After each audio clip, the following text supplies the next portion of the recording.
Welcome back to another English lesson. In this English lesson, we are going to look at a news clip about a call that President Biden, the US president, had with Prime Minister Benjamin Netanyahu. He is the Prime Minister of Israel. For a lot of these English lessons, I have taught the word de-escalation, which is what most people are hoping for in the Middle East. De-escalation is the opposite of escalation, meaning it doesn't get worse. Things cool down a little bit. Unfortunately, that is not what is happening in Israel.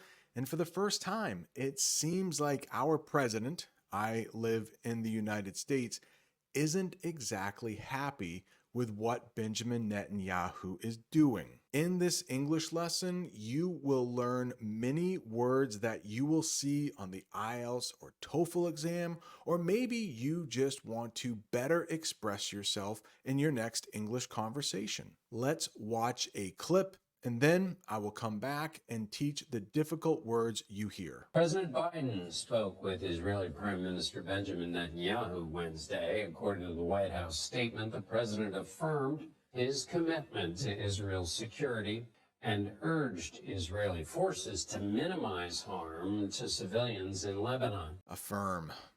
So President Biden says, hey, Israel, we are still backing you. We're still supporting you, but we're a little worried with how many people you are killing. But still, President Biden is affirming his support for Israel. It means to confirm or say something as true. Affirm and confirm are very close to the same meaning. Confirm is just a little more intense. It has a little bit more truth. For each of these difficult vocabulary words or English phrasal verbs, maybe some idioms, I will have a picture. I will have the official definition, and I will use that term in a sentence. Here is a sentence with affirm. Biden affirmed his support for Israel's security during the call. Yeah, it had been 7 weeks since Biden and Netanyahu spoke. Seems like a really long time to me. But in these English lessons, I try never to give my opinion. I'm just here to teach English. Feel free to leave your opinion in the comments below. Commitment. Let's take a look at the official definition. It's a promise to do something. The president showed his commitment to helping protect Israel. Let's use commitment in a sentence that doesn't have anything to do with war. Some people make a commitment to working out at the gym every day. The verb form of commitment is to commit. So let's look at a sentence that I'm sure is true about you. Hopefully, you have committed yourself to learning English every day. President Biden spoke with Israeli Prime Minister Benjamin Netanyahu Wednesday. According to the White House statement, the president affirmed his commitment to Israel's security and urged Israeli forces to minimize harm to civilians in Lebanon. Urged. We have another verb here, urged. Strongly advised or encouraged someone to do something. Let's go back to this picture. I urge you to study your English every day. Look at those people in the picture. It looks like they are definitely urging somebody about something. Pleading is another word you might hear that is a lot like urge. Plead might be a little stronger. President Biden urged Israeli forces to minimize harm to civilians in Lebanon. Civilians, those are people who are not in the military. Minimize harm. In that last example, that might be a difficult term. They also use it in the news clip. It means to reduce hurting people as much as possible. It's hard to know the number of civilians who are being killed in Gaza right now. Some say as many as 30 to 60,000 civilians have been killed so far. And it seems like President Biden was saying to Netanyahu, hey, You might be doing too much of this. You might be killing too many civilians. He's also worried about the war expanding into Lebanon. Here is a sentence using minimize harm and urge. He urged Israeli forces to minimize harm to civilians. Clearly, in the picture, that man is putting on his seatbelt. Here is another sentence using minimize harm.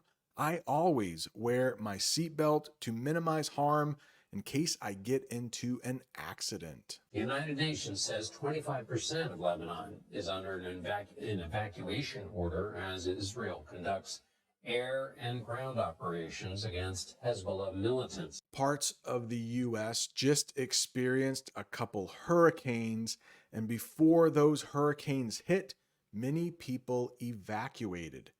That is the verb form. In the news clip, they said evacuation. That is the noun. It means the act of moving people from a dangerous place. What did they say in the news clip? Was it 25% of the civilians in Beirut have been urged to evacuate, or they are under evacuation orders? Here's a sentence. 25% of Lebanon is under an evacuation order. Well, maybe it's not just Beirut. Maybe it's the entire state of Lebanon.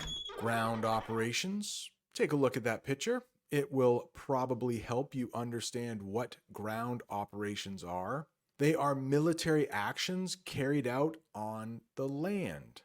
The opposite of air operations. Israeli soldiers are conducting ground operations in Lebanon. The United Nations says 25% of Lebanon is under an evacuation order as Israel conducts air and ground operations against Hezbollah militants. CBS News senior foreign correspondent Elizabeth Palmer is following the latest from Tel Aviv. The call between President Biden and Prime Minister Netanyahu was the first time they've spoken in 7 weeks, which reflects the overall frosty relationship there. Frosted relationship. To be honest, I have never heard this term. I have heard a frosty relationship. Usually when we're talking about friendships or relationships or just people's personalities. If they are warm, they are friendly. If they are cold, they are not so friendly. So here is the official definition of a frosted relationship. A relationship that is cold or unfriendly. Yeah, if Biden and Netanyahu haven't spoken for 7 weeks, maybe they do have a frosted relationship. Before we go any further, would you mind hitting that like button just so other English learners can find this lesson? And if you haven't subscribed yet, please subscribe so you never miss another English lesson. Let's look at a sentence using frosted relationship. The frosted relationship between the two leaders has been noticeable for weeks. Noticeable. You've noticed it. You've been able to see it. The call between President Biden and Prime Minister Netanyahu was the first time they've spoken in 7 weeks, which reflects the overall frosty relationship there. Washington sources say Kamala Harris was on the call too. The whole of the Middle East has been on tenterhooks since the 1st of October when Iran attacked Israel with almost 200 ballistic missiles. On tenterhooks. To be honest, we do not use this that often, but you might hear it in a newscast. It means feeling anxious or nervous while waiting for something to happen. The whole region has been on tenterhooks since the attack in October. The whole of the Middle East has been on tenterhooks since the 1st of October when Iran attacked Israel with almost 200 ballistic missiles. And that very night, Benjamin Netanyahu went on national television and said that Iran was going to pay. Well, today, Israel's defense minister doubled down on that threat. Double down. Now, I don't gamble a lot, but that is why the picture has something to do with gambling, because this is where that term comes from. You can double down on a bet. I think that means to bet even more money. But when we're talking about outside of the casino, double down means to do something with even more effort or determination. Maybe you are studying your English for 20 minutes a day, but then you decide to double down. No, now you are going to study for 40 minutes a day. I'm curious. Please let me know in the comments, how many minutes per day do you study English? Let's look at a sentence using double down. Israel's defense minister doubled down on the threat to Iran. Well, today Israel's defense minister doubled down on that threat. Yoav Gallant said an Israeli strike against Iran will be lethal, precise, and surprising. Okay, strike has 11 different ways we use it in English. I did a members lesson about this. If you would like to become a member, there is a link in the description, also one in the comment section. In the members section of this channel, there are over 100 bonus English lessons. But the way they used it in the news clip was like this: a military attack. Israel is planning a strike against Iran, according to the defense minister. And a defense minister is someone who is in charge of the defense of a country, you know, like the Army, the Navy, the Air Force. Lethal. Take a look at that picture. That snake could be lethal. What does lethal mean? Deadly or able to cause death. So a bite from that snake might be lethal. I don't want to find out. He warned that any strike on Iran would be lethal. Precise. You see that picture? In the picture is a dartboard, and right in the middle of the dartboard is a dart. Whoever threw that dart was very precise. They hit the middle. Precise means exact and accurate. If a surgeon is performing surgery on you, you want them to be precise. The planned attack will be precise and carefully targeted. Gallant said an Israeli strike against Iran will be lethal, precise, and surprising. The question, of course, is what Israel might hit. President Biden has said he won't support an attack on Iran's nuclear facilities. America is also putting pressure on Israel not to hit Iran's oil installations. President Biden is asking Israel, hey, don't hit Iran's oil installations. Oil installations, quite a big word. Oil installations are places where oil is produced, stored, or processed. Processed is another way to say made. President Biden doesn't want Israel to attack Iran's oil installations because it could raise gas prices. We have an election coming up in the United States. If gas prices rise, that could really hurt Kamala Harris. Voters could say, I don't want Biden's vice president to become president. I am not going to have as much money as I used to have because these gas prices are so high. President Biden has said he won't support an attack on Iran's nuclear facilities.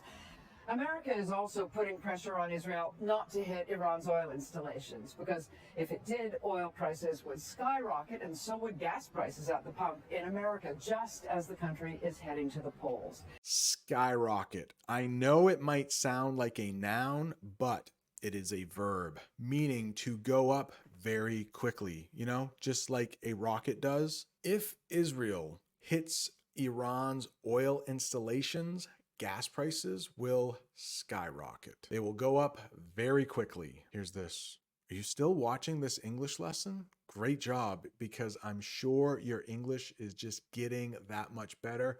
I'm sure you are a very dedicated student. The more videos you watch in English, the more your listening skills will skyrocket. Headed to the polls. Now, I have done English lessons about the election coming up, and I have mentioned polls before. Just in case you haven't seen those lessons, let's talk about what heading to the polls means.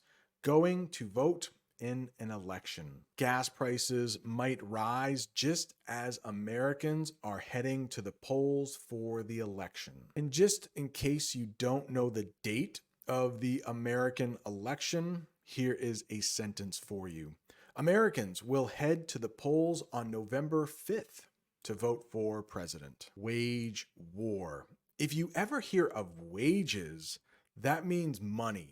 Money that people make when they go to work. But to wage war, it's a verb. Yeah, I know. Imagine that. In English, we have one word where we use a couple different ways to start and continue a war or conflict. Israel is waging war on two fronts, Gaza and Lebanon. And who knows, it might soon be on three fronts. You could include Iran. So it just means like they are fighting battles in two different places. Meanwhile, Israel is continuing to wage war on two fronts. The bombing in Gaza hasn't let up. In fact, there is a new offensive underway in Jabalia in the northern part of the Strip.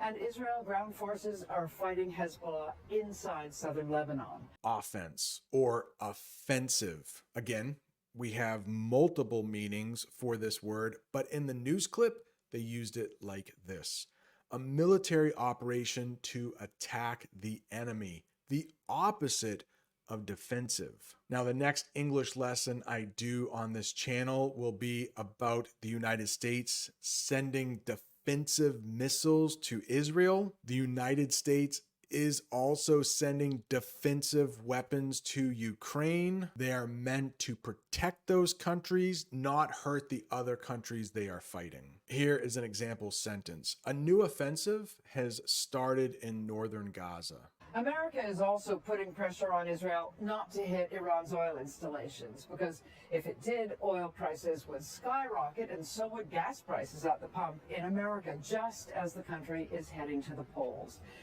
Meanwhile, Israel is continuing to wage war on two fronts. The bombing in Gaza hasn't let up. In fact, there is a new offensive underway in Jabalia in the northern part of the Strip. And Israel ground forces are fighting Hezbollah inside southern Lebanon. Hezbollah, even though it's been weakened and is in disarray, is firing rockets into Israel. In fact, a barrage of 90 of them killed 2 people today in the town of Kiryat Shimona. We have another phrasal verb, let up. It means to stop or become less intense. The bombing in Gaza hasn't let up. If you notice in the picture, I have an umbrella and rain is coming down. Let's say it has been coming down really hard and then it becomes not so hard. We could say, oh, I am glad the rain is letting up. The rain has let up in disarray. I would say that room is in disarray. Let's get an official definition. It means in a state of confusion or disorder. You know, things are not in order. They are not nice and neat. Hezbollah is in disarray, but still launching rockets. Their house was in disarray after their son's birthday party. You can imagine if it's a little kid, he has his friends over. Little kids are messy. Their house is in disarray. I love this word. I love saying it. I don't like the definition. Barrage. Barrage. It almost sounds French. I bet, like most of our words, it somehow comes from the French language. It means a large number of attacks in a short time. Hezbollah launched a barrage of rockets into Israel. Barrage doesn't always have to be like bombs or rockets. After the presidential debate, Donald Trump was asked a barrage of questions from reporters. Another English phrasal verb. This one has a ton of different definitions, but in the news report, they used it like this: to support or defend something. President Biden won't back up an attack on Iran's nuclear sites. Biden is saying, we're going to back you. We're going to support you. We'll back you up. But if you hit their oil installations, I don't know. What would happen? Some people say the United States will support Israel no matter what. I don't know. Some people say it. Remember, I don't offer my opinion here. Pay the price. This doesn't have anything to do with money. To suffer the consequences for an action. Suffer.